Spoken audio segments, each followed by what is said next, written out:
Thanks for making KRTV your choice for local news. We begin in Browning, where the debate over enrollment requirements rages on. One group is trying to open enrollment to all tribal descendants, while others say that would compromise the Blackfeet bloodline and put a strain on tribal resources. On Sunday, we witnessed a meeting on the issue become a heated yelling match here in Great Falls. Today, opponents of the reform are rallying right now on the reservation. KRTV's Tara Grimes is there, and she joins us live over the phone. Tara, tell us what you're seeing at the rally right now. Well, Heath and Katie, that's right. I'm here at the Museum on the Plain Indians in Browning, where I was told, rally by the Blackfeet against open enrollment will be getting started here shortly. There are a few people gathering here, and I was told just a few minutes ago that there are going to be tons more people showing up, and there's about 10 people here now. The rally will continue into the downtown area. And, we've heard about the Blackfeet Enrollment Amendment Reform, or BEAR, who would like to open up the enrollment to those with less than 1/4 blood quantum. And those with 25% less blood quantum are considered descendants. But they claim if the tribe would die off if this isn't done. But those here today say that simply isn't true. They say it will actually make them more vulnerable to termination. BEAR also says it would give descendants or those unenrolled now access to better higher education and would bring in more state and federal funding to the reservation. But BAOE here, however, says once again that isn't true, and more income means more outgo, they say. Now, one big thing to note is that the rally here is going on here on the reservation, and that's because BAOE says it believes major decisions like this need to be made by tribal members who live on the reservation.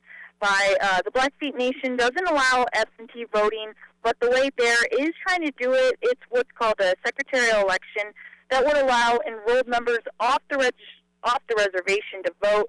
BAOE wants to show how united those living on the reservation are about this issue, and I expect it to be one big thing going on here tonight. So I will bring you more about the rally on each side of the issue at 10 p.m. Katie and Heath, back to you. All right, thanks, Tara. We'll look forward to more from that rally. Well, the state of Montana is asking the Supreme Court to reverse a district court decision to grant Barry Beach a new trial. Beach was granted a new trial last November, nearly 30 years after being convicted in the murder of popular teen Kim Neese. In filing its brief to the Montana Supreme Court, the Attorney General's office argues the district court incorrectly applied case law in making its ruling. The state also feels the court did not compare the evidence presented at trial against the new evidence presented in recent years.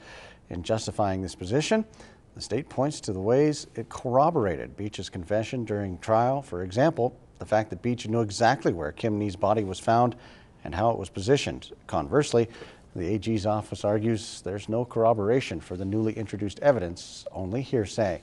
And Beach was released in December and is currently living in Billings. We're getting a break from the rain for tonight. But it sounds like you'll want to keep your wet weather gear close by. That's right. We have more showers on the way in the days to come. It's a very unsettled pattern that we've been talking about. Take a look. We even have severe weather breaking out in the Dakotas this evening with tornadoes possible along with severe thunderstorms. Some showers still making their way through central and eastern parts of the state, but for us, mainly a dry evening. I'll show you when the next round of rain moves in, coming up in just a couple of minutes. Katie, Heath, back to you. Thanks, Mike. 3 years ago this week, Sun River Middle School closed its doors in a controversial move that sent 6th graders to Fort Shaw, 7th and 8th graders to Sims. The building has been quiet since, but KRTV's Jen Hollenbach found that's about to change.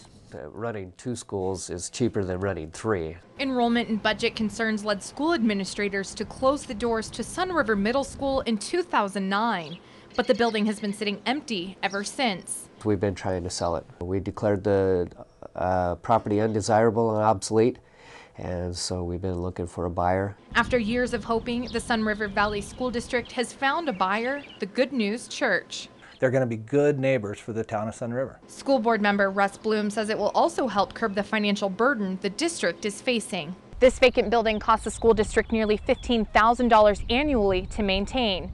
While Bloom says he's anxious to see these costs come to an end, he's thrilled to know the building will remain an asset in this community. The church has said that they expect to use it kind of as a community center, that if someone needs to use it for a wedding or a wedding reception or something, they'll be glad to use it for that. The school grounds will still be available for kids to play on. As the district and the church move forward with the sale, public meetings have been held to see what the rest of the community thinks about the new ownership. A few reservations were expressed, neighbors had some questions, but overall it's been very positive. People are happy that something is going to be done with the building. Nobody wanted to see it just become a dilapidated eyesore.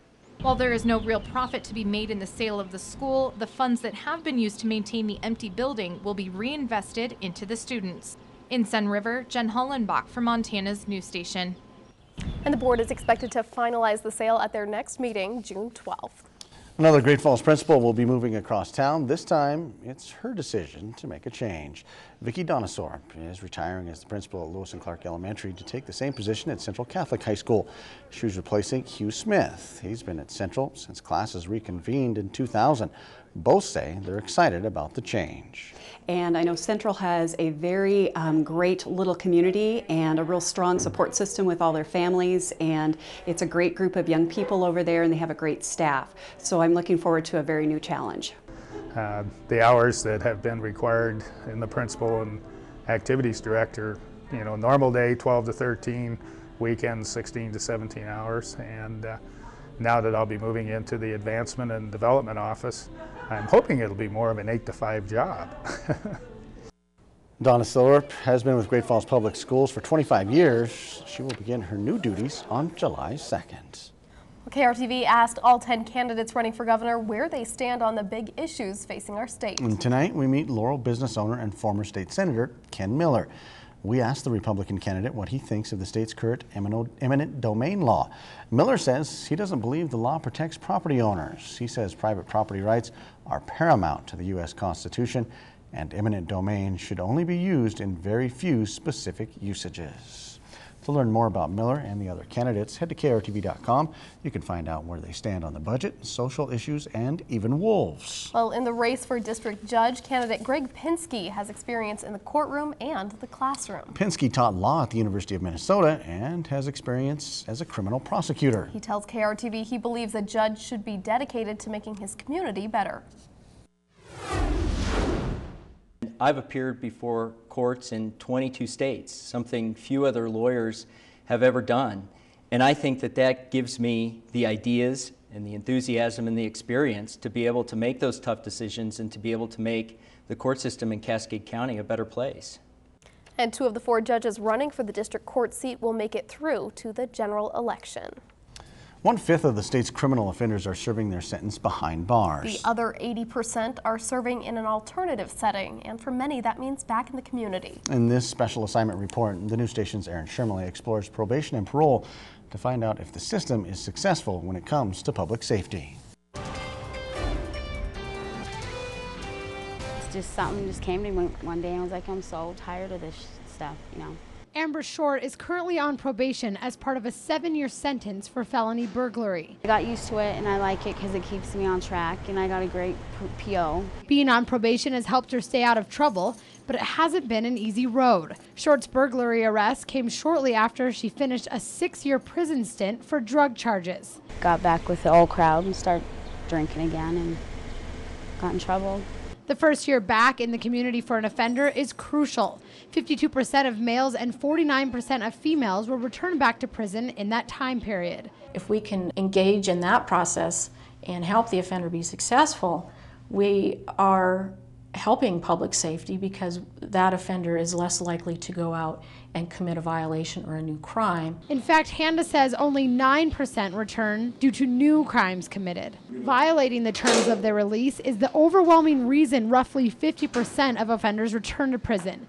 Handa emphasizes those numbers can be lowered with the continued support from the community. Really having, landlords and employers that are willing to work with us in probation and parole and give the offenders an opportunity to show that they can be successful is really a critical component. If we don't encourage those partnerships and work on those relationships, it's going to get hard from a public safety standpoint. But no matter what the resources, reform is a choice made by the individual. Short is now finishing up her last year of probation. This time around I feel really grown up and more responsibility, and I know prison ain't a place where I want to go back to because I have kids now. 7 years clean and committed to spending the rest of her life out of the system. In Great Falls, Aaron Shermley from Montana's news station. All right, Mike now joins us with a closer look at kind of a back and forth, but kind of Now just a cooling trend at this point. Windy. Yeah, it's windy out there. We're ushering in the cooler air, so temperatures are going to be coming down. I've lowered some of those highs. You're not going to like it if you're not a fan of the cooler weather. And we've got more rain on the way in the days to come, so that's good for the yard. You won't need a sprinkler. Lows tonight, 40s, 50s. We're dry for most areas this evening, and then more showers on the way for your Wednesday. We'll look at that, and also a high wind warning in effect for parts of the area coming up next in Storm Tracker Weather.